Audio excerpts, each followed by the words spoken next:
ಓಂ ಶ್ರೀ ಗುರುಭ್ಯೋ ನಮಃ. ಅನ್ಯಥಾ ಶರಣಂ ನಾಸ್ತಿ ತ್ವಮೇವ ಶರಣಂ ಮಮ. ತಸ್ಮಾತ್ ಕಾರುಣ್ಯಭಾವೇನ ರಕ್ಷ ರಕ್ಷ ಮಹೇಶ್ವರ, ರಕ್ಷ ರಕ್ಷ ಮಹೇಶ್ವರ. ಶ್ರೀ ಭಗವಾನುವಾಚ ಯತತೋ ಹ್ಯಪಿ ಕೌಂತೇಯ ಪುರುಷಸ್ಯ ವಿಪಶ್ಚಿತಃ ಇಂದ್ರಿಯಾಣಿ ಪ್ರಮಾಥೀನಿ ಹರಂತಿ ಪ್ರಸಭಂ ಮನಃ, ಹರಂತಿ ಪ್ರಸಭಂ ಮನಃ. ಕುಂತಿ ಪುತ್ರನಾದ ಅರ್ಜುನನೇ, ನಿಜವಾಗಿಯೂ ಇಂದ್ರಿಯಗಳು ಪ್ರಕ್ಷೋಭಕಾರಿಗಳು.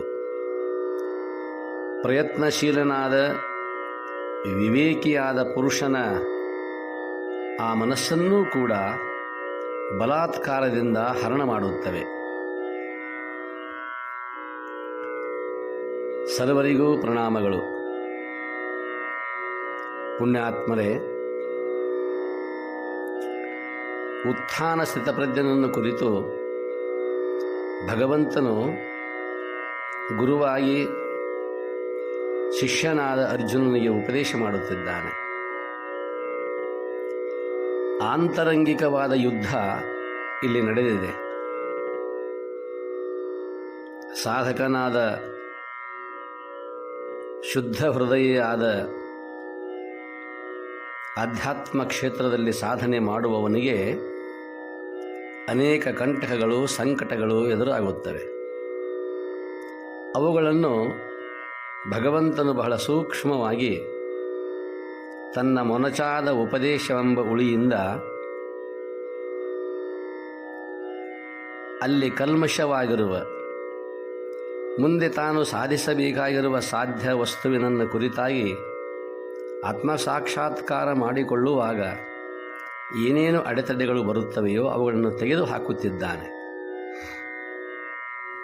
ನಾವೆಲ್ಲ ವಿಚಾರ ಮಾಡುತ್ತೇವೆ, ಒಬ್ಬ ಶಿಲ್ಪಿಯು ಮೂರ್ತಿಯನ್ನು ಕೆತ್ತುವುದಿಲ್ಲ. ಆ ಮೂರ್ತಿ ಆಗಬೇಕಾದರೆ ಆ ದೇವತೆಯ, ಆ ವ್ಯಕ್ತಿಯ ಚಿತ್ರಣ ಅಲ್ಲಿ ಮೂಡಬೇಕಾಗಿದ್ದರೆ ಅದಕ್ಕೆ ಪ್ರತಿಬಂಧಕವಾಗಿರುವಂಥ ಅಂಶಗಳನ್ನು ತೆಗೆದುಹಾಕಿದಾಗ ಅಲ್ಲಿ ಮೂರ್ತಿ ತಾನಾಗಿಯೇ ಸಿದ್ಧಗೊಂಡಿರುತ್ತದೆ. ಹಾಗೆಯೇ ಇಲ್ಲಿ ಶುದ್ಧ ಮೂರ್ತಿಯಾಗಬೇಕಾಗಿರುವ, ಶುದ್ಧ ಚೈತನ್ಯವಾಗಬೇಕಾಗಿರುವ ಸಾಧಕನು ಈ ಲೋಕದಲ್ಲಿ, ಈ ದೇಹದಲ್ಲಿ ಕೆಲವೊಂದು ಕಲ್ಮಶಗಳಿವೆ. ಅವುಗಳನ್ನು ತೆಗೆದುಹಾಕುವ ಕೆಲಸವನ್ನು ಭಗವಂತ ಅಥವಾ ಗುರು ಮಾಡುತ್ತಿದ್ದಾನೆ. ಅದರಲ್ಲಿ ಈಗ ಅರ್ಜುನನಿಗೆ ಪ್ರಶ್ನೆ ಬಂದಿರುವುದು, ಈ ವಿಷಯಗಳು, ಇಂದ್ರಿಯಗಳು, ಶಾಸ್ತ್ರಗಳು, ಗುರುಗಳು, ಮಹಾತ್ಮರು ಸಾವಿರಾರು ವರ್ಷಗಳಿಂದ ಹೇಳುತ್ತಲೇ ಬಂದಿದ್ದಾರೆ. ಇಂದ್ರಿಯ ನಿರೋಧ ಹಾಗೂ ವಿರತಿಗಳನ್ನು ಜನರಿಗೆ ಘಂಟಾಘೋಷವಾಗಿ ಉಪದೇಶ ಮಾಡುತ್ತಲೇ ಬಂದಿದ್ದಾರೆ. ಉಪದೇಶವನ್ನೂ ಮಾಡುತ್ತಾರೆ, ಉಪದೇಶ ಮಾಡುತ್ತಲೂ ಬಂದಿದ್ದಾರೆ. ಇಲ್ಲಿ ಇರುವರಿಗೂ ಸಂಬಂಧಪಟ್ಟ ವಿಷಯ ಇದು.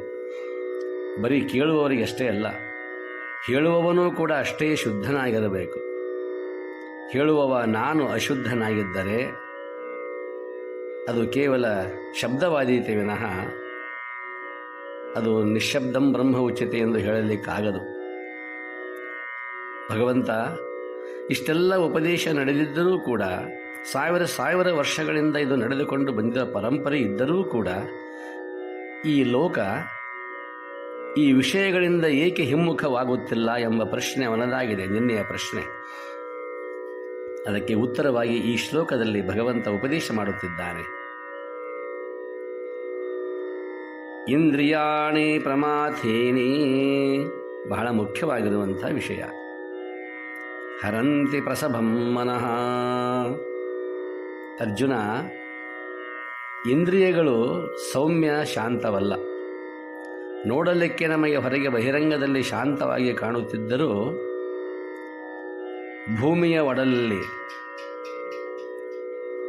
ಕೆಳಗೆ ಇರುವಂಥ ಒಡಲಾಗ್ನಿ ಹೇಗೆ ಕುದಿಯುತ್ತಾ ಇರುದೆಯೋ ಭೂಮಿ ಶಾಂತವಾಗಿ ಇದೆ ಎಂಬಂತೆ ನಮಗೆ ಕಾಣಿಸುತ್ತದೆ, ಭಾಸವಾಗುತ್ತದೆ.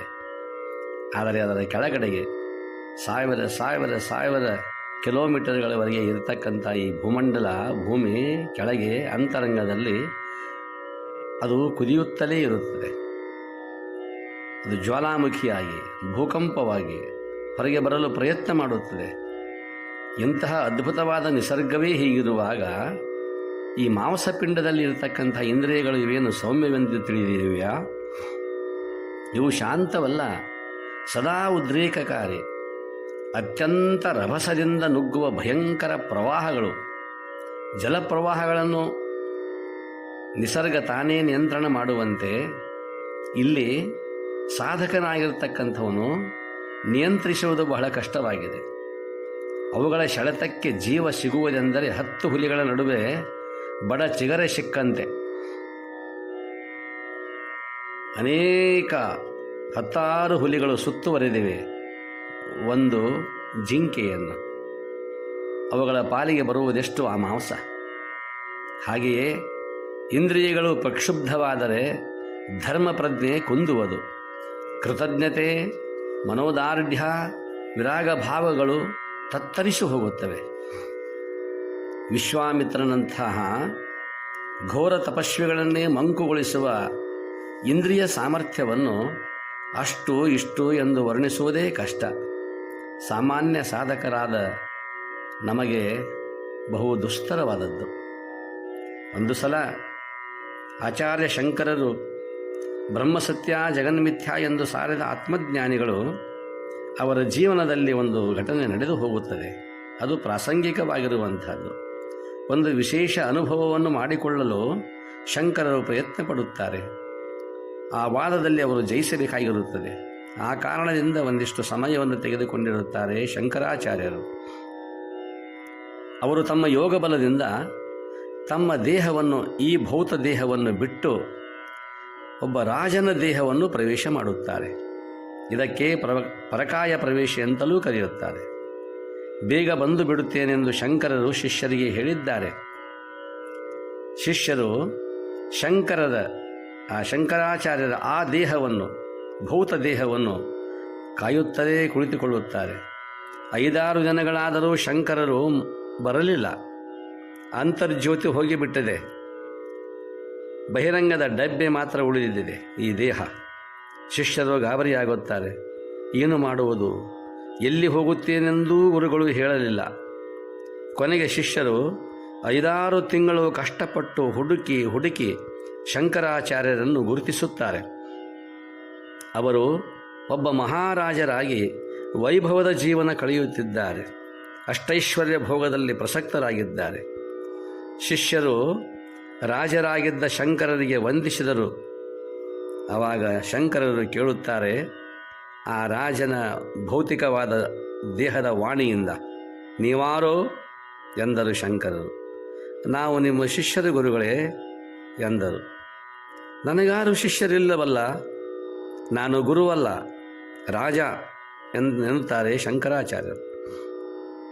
ಇಲ್ಲ, ತಾವು ಆಚಾರ್ಯ ಶಂಕರರು ಪರಕಾಯ ಪ್ರವೇಶ ಮಾಡಿ ರಾಜರಾಗಿದ್ದೀರಿ ಎಂದರು ಸೂಚ್ಯವಾಗಿ ಹೇಳುತ್ತಾರೆ ಶಿಷ್ಯಂದಿರು.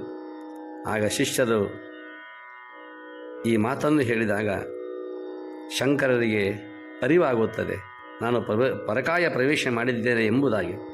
ಆಗ ಶಂಕರಾಚಾರ್ಯರು ಒಪ್ಪಿಕೊಂಡು ತಮ್ಮ ಮೊದಲಿನ ದೇಹದಲ್ಲಿ ಪ್ರವೇಶ ಮಾಡುತ್ತಾರೆ. ಆಗ ಅವರು ಶಿಷ್ಯರು ಕೇಳುತ್ತಾರೆ, ಆಚಾರ್ಯರೇ, ಗುರುಗಳೇ, ತಾವು 60 ವರ್ಷ ಮಾಡಿದ ಆಧ್ಯಾತ್ಮಿಕ ಸಾಧನೆಯು ಕೇವಲ 6 ತಿಂಗಳಲ್ಲಿ ಮಾಯವಾಯಿತಲ್ಲ, ಮರೆಯಾಯಿತಲ್ಲ, ಅದು ಹೇಗೆ? ಅದಕ್ಕೆ ಶಂಕರಾಚಾರ್ಯರು ಹೇಳುತ್ತಾರೆ, ಅದನ್ನೇ ಪರೀಕ್ಷೆ ಮಾಡಲು ಶಂಕರರು ಬಂದಿರುತ್ತಾರೆ. ಅಲ್ಲಿಯೇ ಕುಳಿತುಕೊಳ್ಳಲು ಬಂದವರಲ್ಲ ಅವರು. ಆವಾಗ ಅವರು ಹೇಳುತ್ತಾರೆ, ಇದೇ ಮಾಯೆ, ಇದೇ ಭ್ರಾಂತಿ. ಈ ಮಾಯೆ ಎಂಬುದು ಹೇಗಿದೆ ಗೊತ್ತಾ? ಉಳ್ಳ ಬ್ರಹ್ಮವನ್ನು ಇಲ್ಲೆನಿಸುವುದು, ಇಲ್ಲದ ಲೋಕವನ್ನು ಉಂಟೆನಿಸುವುದು. ಪರಮಾರ್ಥ ಗೀತೆಯಲ್ಲಿ ನಿಜಗುಣ ಶಿವೆಗಳು ಹೇಳುತ್ತಾರೆ, ಉಳ್ಳ ಬ್ರಹ್ಮವನ್ನು ಇಲ್ಲೆನಿಸುವುದು ಮೂಲ ಸ್ವರೂಪವನ್ನು ಮರೆಸಿಬಿಡುತ್ತದೆ. ಅದು ಮೂಲ ಯಾವುದು ಎಂಬುದನ್ನು ಗುರುತು ಹಿಡಿಯದಂತೆ ಮಾಡುತ್ತದೆ. ಅದಕ್ಕೆ ಮುದ್ದುರಾಮ ಹೇಳುತ್ತಾನೆ, ಮಾಯೆ ಎಂದರೇನು ತನ್ನತನ ಮರೆಯುವುದು, ಅರಿವ ದಿಶೆಯಲ್ಲಿ ಎಡರಿ ನಿದ್ದೆ ಹೋಗುವುದು, ವಿಷಯ ಜಾಲದಿ ಸಿಲುಕಿ ಇಹವ ಪರವೆನ್ನುವುದು, ಬೆಳಕಿರದ ನೆಲೆ ಮಾಯೆ ಮುದ್ದುರಾಮ. ಮಾಯೆ ಎಂದರೆ ಏನು? ಬಹಳ ಸೂಕ್ಷ್ಮವಾಗಿ ಸ್ಪಷ್ಟವಾಗಿ ಹೇಳುತ್ತಾರೆ ಕೆ.ಸಿ. ಶಿವಪ್ಪನವರು. ಮಾಯೆ ಎಂದರೆ ಏನು? ತನ್ನತನ ಮರೆಯುವುದು. ಅದನ್ನೇ ಶಂಕರಾಚಾರ್ಯರು ಹೇಳುತ್ತಾರೆ ಮಾಯೆ ಎಂಬುದಾಗಿ. ಉಳ್ಳ ಬ್ರಹ್ಮವನ್ನು ಇಲ್ಲೆನಿಸುವುದು. ಇದೆಲ್ಲವೂ ಬ್ರಹ್ಮಮಯವಾಗಿರುವಂತಹದ್ದು. ಅದನ್ನೇ ತನ್ನತನ ಮರೆಯುವುದು. ಅರಿವ ದಿಶೆಯಲ್ಲಿ ಎಡರಿ ನಿದ್ದೆ ಹೋಗುವುದು. ಯಾವ ಸಂದರ್ಭದಲ್ಲಿ ಅರಿತುಕೊಳ್ಳಬೇಕಾಗಿದೆಯೋ, ಅರಿವೂ ಕೂಡ ಆಗಿದೆಯೋ, ಆವಾಗ ಎಡವೆ ಬೀಳುವುದು, ಎಡರಿ ನಿದ್ದೆ ಹೋಗುವುದು, ತಮಂಧಕಾರದಲ್ಲಿ ಮುಳುಗುವುದು. ವಿಷಯ ಜಾಲದಿ ಸಿಲುಕಿ ಇಂದ್ರಿಯಗಳು, ಪಂಚೇಂದ್ರಿಯಗಳು, ಪಂಚವಿಷಯಗಳು ಅವುಗಳ ಕೆಸರಿನಲ್ಲಿ ಬಿದ್ದು ಒದ್ದಾಡುವುದು. ವಿಷಯ ಜಾಲದಿ ಸಿಲುಕಿ ಇಹವ ಪರವೆನ್ನುವುದು. ನೋಡಿ, ಇದೇ ಈ ಲೋಕವೇ, ಈ ವಿಷಯ ಲೋಕವೇ, ಅದೇ ಪರಬ್ರಹ್ಮ ಎಂಬುದಾಗಿ ವ್ಯಾಖ್ಯಾನ ಮಾಡುತ್ತಾರೆ. ಶಂಕರಾಚಾರ್ಯರು ಬೇಗ ಹೊರಗೆ ಬರಲಿಲ್ಲ ಆ ರಾಜನ ದೇಹವನ್ನು ಬಿಟ್ಟು. ಏಕೆಂದರೆ ಇದೇ ಸೌಖ್ಯ, ಇದೇ ಸುಖ ಎಂಬುದಾಗಿ ಅಲ್ಲಿ ಕುಳಿತುಕೊಂಡಿದ್ದಾರೆ. ಶಿಷ್ಯರು ಎಚ್ಚರಿಸಿದಾಗ, ಹೌದಲ್ಲ, ನಾನು ಆ ದೇಹವನ್ನು ಬಿಟ್ಟು ಬಂದಿದ್ದೇನಲ್ಲ, ನಾನು ಇಲ್ಲಿ ಅರಿಯಲು ಬಂದಿದ್ದೇನೆ, ಇದು ಏನು ವಿಷಯ ಎಂಬುದಾಗಿ ಜ್ಞಾನವಾಗಿದೆ, ಹೊರಗೆ ಬಂದಿದ್ದಾರೆ. ಆದರೆ ಮಾಯೆ ಎಂದರೇನು? ಬೆಳಕಿರದ ನೆಲೆ ಮಾಯೆ ಮುದ್ದುರಾಮ. ಅಲ್ಲಿ ಬೆಳಕಿಲ್ಲ. ಬೆಳಕಿರದಂತಹ ನೆಲೆ, ಆ ಸ್ಥಾನ ಯಾವುದೆಂದರೆ ಮಾಯೆ. ಇಂಥ ಮಾಯೆ ಇಂದ್ರಿಯಗಳಲ್ಲಿ ಹುದುಗಿಕೊಂಡು ಬಿಡುತ್ತದೆ. ಇದರ ವರ್ಣನೆಯನ್ನು ಮಾಡಲು ಸಾಧ್ಯವಿಲ್ಲ. ಹರಂತಿ ಪ್ರಸಭಂ ಮನಃ. ಪುರುಷ ಪ್ರಕಾಂಡ ಪಂಡಿತನಾಗಿರಲಿ, ಭಗೀರಥನಂತೆ ಸಾಹಸಿಯಾಗಿರಲಿ, ವೇದ ಮುಂತಾದವುಗಳನ್ನು ಅಡಗಿಸಿಕೊಂಡ ವಿದುಷನಾಗಿರಲಿ, ಇಲ್ಲವೇ ಮನೆ ಮಡದಿ ಮಕ್ಕಳು ಸಂಸಾರ ಎಲ್ಲವನ್ನು ಸರ್ವಸಂಗ ಪರಿತ್ಯಾಗ ಮಾಡಿದಾಗಲೂ ಕೂಡ ಅಂಥ ವೀರ ಸನ್ಯಾಸಿ ಇರಲಿ, ಅವನ ಮನಸ್ಸನ್ನು ಕ್ಷಣಾರ್ಧದಲ್ಲಿ ಅಪಹರಿಸುವ ಬಲವಿದೆ ಇಂದ್ರಿಯಗಳಲ್ಲಿ. ದೇವದೇವತೆಗಳು ಸಹ ಇಂದ್ರಿಯ ದಾಸರು. ಗಣಪತಿ ಪರಮೇಶ್ವರನ ಪುತ್ರ, ಸಾಕ್ಷಾತ್ ಜ್ಞಾನದೇವತೆ, ಕವಿಗಳ ಕವಿ, ವೇದಮೂರ್ತಿ. ಒಮ್ಮೆ ಶಿವನಿಗೂ ದಕ್ಷಬ್ರಹ್ಮನಿಗೂ ವಿರಸ ಉಂಟಾಯಿತು. ತಾಯಿಯ ಅಪ್ಪಣೆಯನ್ನು ಪಡೆದ ಗಣಪತಿ ದಕ್ಷಬ್ರಹ್ಮನಿಗೆ ಬುದ್ಧಿ ಹೇಳಲು ಹೊರಟ. ದಕ್ಷಬ್ರಹ್ಮನ ನಿವಾಸದ ಸುತ್ತೆಲ್ಲ ಆ ಮೋದಕ ಘೃತಗಳ ಆ ತುಪ್ಪ ಹಾಗೂ ಆ ಕಡುಬು ಮೋದಕ ಇವುಗಳ ಸೌರಭ ಹರಡಿಕೊಂಡಿದೆ. ಅದರ ವಾಸನೆ ಬಡಿದ ತಕ್ಷಣ ಗಣಪತಿ ತಾನು ಬಂದ ಕಾರಣ ಮರೆತ. ಗಣಪತಿಯ ಮೂಗು ಎಷ್ಟು ದೊಡ್ಡದು ಗೊತ್ತೇ? ನಮ್ಮ ಮೂಗುಗಳೇ ಇಷ್ಟು ಚಿಕ್ಕವಿರುವಾಗ ಅನೇಕ ತರಹದ ವಾಸನೆಗಳನ್ನು ಕಂಡು ಹಿಡಿದು ನಮ್ಮನ್ನು ಮರಳು ಮಾಡುತ್ತವೆ. ಆದರೆ ಗಣಪತಿಯ ಸೊಂಡಿಲು, ಆ ಮೂಗು ಅದ್ಭುತವಾಗಿರುವುದು. ಆವಾಗ ಆ ವಾಸನೆ ಬಂದ ತಕ್ಷಣವೇ ಎಲ್ಲವನ್ನು ಮರೆತ. ಅರ್ಜುನ ಆದರ ಆತಿಥ್ಯ ಹೊಂದಿ ದೃಷ್ಟಾನ್ನ ಭೋಜನದಲ್ಲಿ ಮಗ್ನನಾದ. ಅಂಥವರನ್ನು ವಿಮೂಢಗೊಳಿಸಿದ ಇಂದ್ರಿಯಗಳ ಎದುರು ಸಾಮಾನ್ಯನ ಶಕ್ತಿ ಎಷ್ಟರದು? ಬಲವಾನ್ ಇಂದ್ರಿಯ ಗ್ರಾಮೋ ವಿದ್ವಾಂಸಮಪಿ ಕರ್ಷತಿ. ಬಲವಂತವಾದ ಇಂದ್ರಿಯ ಸಮೂಹ ವಿದ್ವಾಂಸನನ್ನು ಸೆಳೆದು ಬಿಡುತ್ತದೆ, ಹಿಡಿದು ಎಳೆಯುತ್ತದೆ. ತಂದೆ ತಾಯಿ ಗುರುಗಳ ಕೃಪೆಯಿಂದ ವಿದ್ಯೆ ಪಡೆದು ಜಾಣನಾದ ಮಗ ಲಗ್ನವಾದೊಡನೆ, ಮದುವೆಯಾದೊಡನೆ ಅವರನ್ನು ಮರೆತು ಬಿಡುತ್ತಾನೆ. ಜನತೆಗಾಗಿ ಶ್ರಮಿಸುವೆನೆಂದು ಆರಿಸಿ ಹೋದ ಮಂತ್ರಿ ಅಧಿಕಾರ ಮತ್ತು ಧನಗಳ ಬೆನ್ನು ಹತ್ತಿ ಜನಹಿತವನ್ನೇ ಮರೆಯುತ್ತಾನೆ. ಜನರಿಗೆ ದಿವ್ಯ ಸೌಖ್ಯದ ಮಾರ್ಗ ತೋರಿಸುವೆನೆಂದು ಪಣತೊಟ್ಟು ಧರ್ಮಪೀಠವೇರಿದ ಗುರುಸ್ಥಾನದಲ್ಲಿ ಇರುವ, ಜವಾಬ್ದಾರಿಯುತವಾಗಿರುವಂಥ ಸ್ಥಾನದಲ್ಲಿ ಇರುವವರು ಮಾನ ಕೀರ್ತಿಗಳ ಮೋಹದಲ್ಲಿ ಸಿಕ್ಕು ಧರ್ಮಬುದ್ಧಿಯನ್ನೇ ಬಲಿ ಕೊಡುತ್ತಾರೆ. ಇವೆಲ್ಲ ಇಂದ್ರಿಯ ಪ್ರಾಬಲ್ಯದ ಉದಾಹರಣೆಗಳು. ಬಲ್ಲವರ ಮನಸ್ಸು ಇಂದ್ರಿಯಗಳನ್ನು ಮೀರಿ ನಿಂತಿಲ್ಲ. ಎಂಥ ಪ್ರಸಂಗ ಬಂದರೂ ಮನದ ಶಾಂತತೆಯನ್ನು ಕಾಯ್ದುಕೊಂಡೇನು ಎಂಬ ಆತ್ಮವಿಶ್ವಾಸ ಯಾರಿಗಿದೆ? ಆದರೂ ಸಾಧಕ ಪ್ರಯತ್ನಿಸಿದರೆ ನಿಗ್ರಹ ಅಸಾಧ್ಯವಲ್ಲ. ಆದ್ದರಿಂದ ಅರ್ಜುನ, ಅದು ಸಾಧ್ಯವಿದೆ. ಅದನ್ನು ಪ್ರಯತ್ನಪೂರ್ವಕವಾಗಿ ಮಾಡಬೇಕು ಎಂಬುದಾಗಿ ಇನ್ನಷ್ಟು ಆ ಇಂದ್ರಿಯಗಳನ್ನು ಯಾವ ರೀತಿಯಾಗಿ ನಿಯಂತ್ರಣದಲ್ಲಿ ಇಟ್ಟುಕೊಳ್ಳಬೇಕು ಎಂಬುದು ಅರ್ಜುನನಿಗೆ ಇದೆಲ್ಲವನ್ನ ಕೇಳಿದಾಗ, ಬಲ್ಲವರ ಈ ಉದಾಹರಣೆಗಳನ್ನು ಕೇಳಿದಾಗ ಅರ್ಜುನನ ಮನಸ್ಸು ಕಾತರಗೊಳ್ಳುತ್ತದೆ. ಅಪ್ಪ ದೇವಾ, ಇವುಗಳಿಂದ ನಾನು ಹೇಗೆ ಕರ್ಣ ವಿಜಯದಿಂದ ಕಲಿತನ ಮುಂಟೆ ಎಂದಿದ್ದಾರಲ್ಲ, ನಿಜಗುಣದು. ಅಂತಹ ಕರ್ಣ ವಿಜಯವನ್ನು ಸಾಧಿಸಬೇಕಲ್ಲ, ಯಾವ ರೀತಿಯಾಗಿ ನಿಯಂತ್ರಿಸಿಕೊಳ್ಳಬೇಕು ಎಂಬುದಾಗಿ ಅರ್ಜುನನು ಕೇಳುತ್ತಾನೆ. ಭಗವಂತ ಉತ್ತರಿಸುತ್ತಾನೆ. ನಾಳೆ ನೋಡುವ. ಸರ್ವರಿಗೂ ಪ್ರಣಾಮಗಳು. ಓಂ ಶಾಂತಿ ಶಾಂತಿ ಶಾಂತಿ.